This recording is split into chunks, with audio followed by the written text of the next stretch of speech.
असे खूप आयुर्वेदिक बाबा येतात आणि जातात, पण ॲलोपॅथी आणि कॅन्सर उपचाराला रेडिएशन, किमोथेरपी, ऑपरेशन ह्याला कोणी हलवू शकलं नाही. नेहमी कोणत्या तरी एका बाबाचा ट्रेंड येतो आणि तो चालला जातो, पण त्यामध्ये काय होतं, खूप साऱ्या पेशंटचं नुकसान होतं. तुम्ही खूप सारी फीस देता, खूप सारी तिथे आस्था लावता, तुम्ही शारीरिक मानसिक सगळ्या प्रकारच्या गोष्टी तिथे देता, हताश होऊन परत तुम्ही ॲलोपॅथीकडे येता.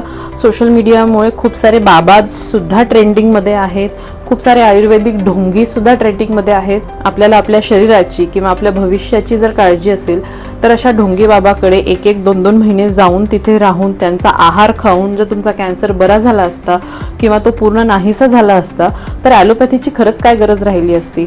म्हणूनच एक खास स्टोरी आहे माझ्याकडे जी मला खरंच शेअर करावी वाटत आहे. मेल पेशंट माझ्याकडे आले, त्यांना ब्रेनचा कॅन्सर होता. जुलैमध्ये त्यांना माहिती झालं, जुलै 2025मध्ये त्यांना माहिती झालं की ब्रेनमध्ये 5 सेंटीमीटरची गाठ आहे.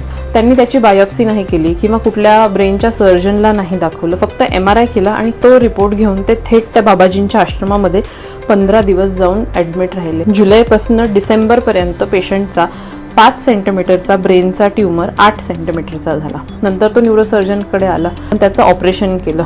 पेशंट आता चालतो फिरतो. जेव्हा माझ्याकडे तो रेडिएशनसाठी आला तेव्हा त्याची स्टोरी ऐकून मला खरंच वाईट वाटलं, कारण की 35 वर्ष वय म्हणजे काहीच नाही. अशा वयामध्ये आणि तुम्ही एज्युकेटेड असताना देखील जर अशा ढोंगी बाबांचे काही गोष्टी ऐकून तुम्ही तुमचे 5 ते 6 महिने वाया घालवत असाल आणि तुमची स्टेज 2चा कॅन्सर स्टेज 3, स्टेज 4मध्ये नेऊन देत असाल तर त्यासारखं दुर्भाग्य काहीच नाही. अशा व्हिडिओज आणि अशा गोष्टी शेअर करण्यामागं हेच कारण आहे की कॅन्सरला ॲलोपॅथी म्हणजेच किमोथेरपी, रेडिएशन, सर्जरीज याला रिप्लेस कुठलाही बाबा करू शकत नाही. फक्त तुम्हाला हॉस्पिटलपर्यंत आणि डॉक्टरपर्यंत जाण्याची गरज आहे.